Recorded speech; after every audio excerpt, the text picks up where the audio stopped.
तो मुझे लगा काफ़ी सारे लोग मर जा रहे हैं, भाई बंधु हैं, लोकल के लोग हैं, अपने लोग हैं, अपने खून खानदान के लोग हैं, जान पहचान के लोग हैं, रिलेटिव सभी लोग हैं। कोई नदी में मर जा रहा है, कोई तालाब में डूब कर मर जा रहा है। तो मुझे लगा मुझे जो आता है मुझे शेयर करना चाहिए। That is good life. मैंने स्विमिंग किया है समुद्र में, बीचेस पे, छोटी नदियों में भी किया है, और भी ऑफकोर्स स्विमिंग पूल में तो करते रहता हूँ। तो मैंने देखा यहाँ पे जो लोग मर रहे हैं, मेरे तो बोलिया बाजार में घाट सरयू नदी का किनारा लोग मर जा रहे हैं। रोज एक न्यूज़ आ रही है, रोज एक न्यूज़ आ रही है। जरूरत है अवेयरनेस की, बट अवेयरनेस का वीडियो में दूसरे पार्ट में बनाऊंगा। पहले पार्ट में बता दे रहा हूँ स्विमिंग में क्यों मर जाते हैं ज़्यादातर, जो मुझे पता है। बेसिकली जब हम स्विमिंग करते हैं एक स्विमिंग पूल में, तालाब में, पोखरे में, तो वहाँ पे like there is nothing like currents, waves, locks, hyperventilation, shell of the water, blackouts, ऐसा कुछ होता नहीं है। नदियों में क्या होता है, एक अलग सा करेंट्स होता है, एक अलग सी लहर होती है, एक अलग सा डेप्थ होता है। कभी 25 फीट का डेप्थ है, वो आपको दिखेगा नहीं। वाटर लेवल ये है और डेप्थ है 20 फीट नीचे, कहीं गड्ढा है, कहीं पैचेस है। तो आप चले जाते हो नीचे। आप जब जाते हो सोच के जाते हो, सांसें भर के जाते हो, हैवी ओवर ब्रीदिंग करके जाते हो, फिर आप डेप्थ में जाते हो। तो जाने का जो दूरी है और ऊपर आने की जो दूरी है, उसमें समय लगेगा, उसमें ऑक्सीजन लगेगा, उसमें सांस लेना पड़ेगा। तो जाते समय आप चले जाते हो, और कभी कभी पैचेस ज्यादा होते हैं, होल ज्यादा होता, तो ऊपर जब आते हो तो आपकी जो सांसें बची, ऊपर आने की जो दूरी बची, जो टाइम बचा, उतना ही तो सांस लोगे। अब जितनी आपकी कैपेसिटी है सांस लेने की, आप नीचे गए, सपोज आप 30 सेकंड का सांस ले चुके हो, 30 सेकंड की आपकी लास्ट कैपेसिटी है, उसके बाद ऊपर आने में कम से कम 15 सेकंड लगेगा। तो ऊपर कैसे आओगे? You have to take a breath. अब you are not able to take a breath, अब ब्रीदिंग नहीं ले पाए, आप ब्रीथ नहीं किए, ऊपर आते आते आपका ब्रेन हेमरेज हो गया, या फिर ब्रेन में क्लॉटिस पड़ गया। तो शैलो वाटर ब्लैकआउट्स में यही होता है कि आप ओवर ब्रीथिंग कर लेते हो और हाइपर वेंटिलेशन में चले जाते हो। फिर पहला। दूसरा, करंट वेव्स जब होती है तो आपको कंफ्यूज करती हैं, कौन सी लहर किधर जा रही है। एक्सपर्ट जो होते हैं स्विमिंग, वो ज्यादा रिस्क ले लेते हैं।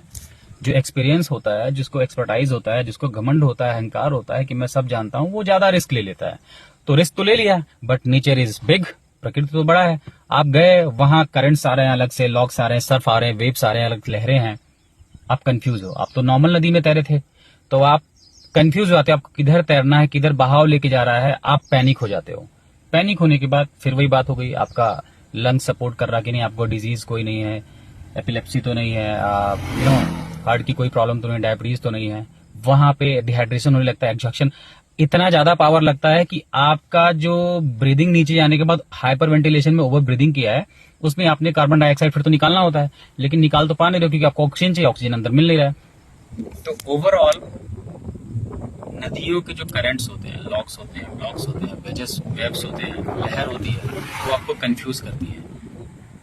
आप हाइपर वेंटिलेशन में जाते हैं, फिर आप पैनिक होते हैं, और जब आपको पूरा एक्सपर्टाइज होता है, नॉलेज होता है, और आप पैनिक हो जाते हैं, जब आपको वेव्स, जो मैंने सारा कुछ बताया, कंफ्यूज करने लगता है, तो आपकी बुद्धि हो जाती है गुम।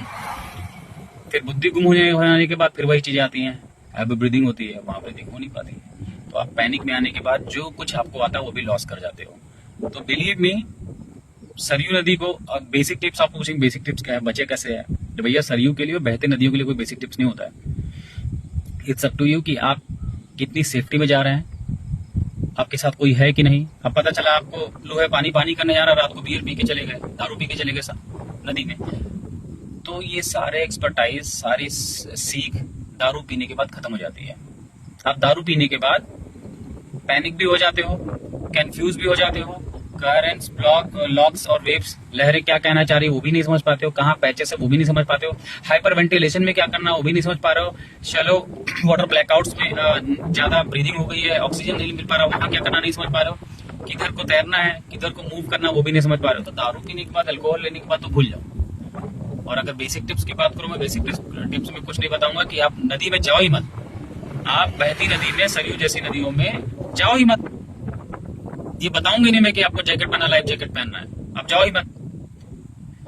तो ये सारी चीजें हैं, जो एक्सपर्टाइज होता है तैरने में वो ज्यादा रिस्क ले लेता है, वो जल्दी भी मर जाता है। और आप लोग, दोबारा बोलूंगा, ऐसी बहती नदियों में ना जाओ।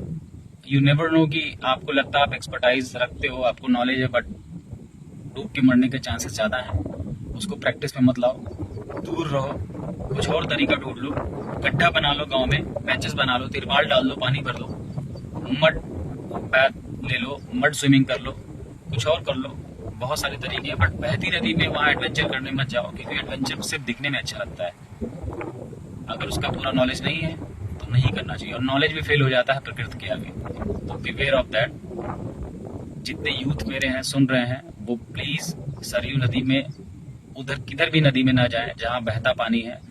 आप कितने भी गांव के एक्सपर्टाइज हो, मैं बता रहा हूँ आपको कहाँ पैचेस है, कहाँ होल है, मैंने बताया ना, आपको पता सब होगा, बट आपको वो समीकरण नहीं पता है कि कितने पे वाटर लेवल है और कहाँ तक आप जाते हो, और वापस आने की दूरी में उतनी सांस बचा के रखे हो कि नहीं। रखे भी हो तो करें, और आपको लहरें तोड़ के कंफ्यूज कर रही है कि नहीं, आप नहीं समझ पाओगे। ये जल है, सब कुछ विनाश कर देता है।